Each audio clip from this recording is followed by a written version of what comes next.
In India, never eat this kind of flying bread because you have no idea how it's made. First, they pour some milk into the bowl, then add yellow eggs. Coming to India, I realized they really love eggs, eating at least 30 in one meal. I initially thought what they poured was 92, but the owner told me it's fresh Ganges oil. Honestly, if it were 92, I wouldn't be scared, but Ganges oil, man, you need Ganges water to make it authentic. Then, they use their hands, which they just used for convenience, to stir the mixture. The smell hits you immediately. This guy must have been a butcher before, or he wouldn't be so skilled. You think this is flour? It really is flour, no joke. Finally, 3 strong men use 6 hands, just used for convenience, to knead it. Who can handle that? And I say, do Indians eat Buddha? You don't believe it? Check out what this Indian medical doctor says. He claims making curry with Buddha is soulless and lacks nutrition.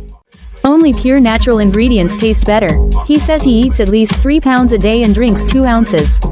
The reason is that Buddha's price recently skyrocketed. This Indian businessman says they need to control the price of Fu-En for future exports so everyone worldwide can afford it. I suggest newcomers to India try it. Do you know what's in this pot being carried out? It's an Indian lunch. Potato stew with beef.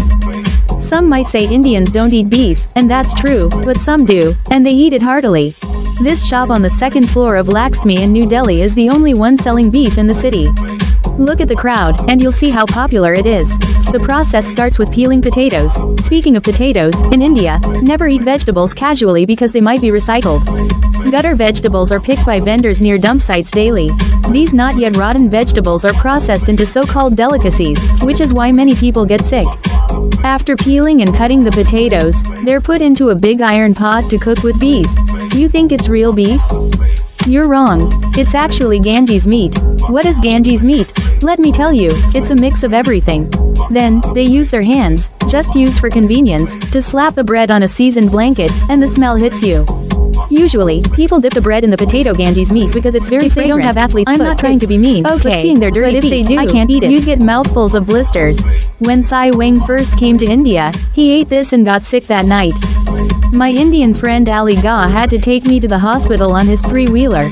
From then on, I learned what projectile vomiting is. I suggest newcomers to India try this kind of crispy gathering.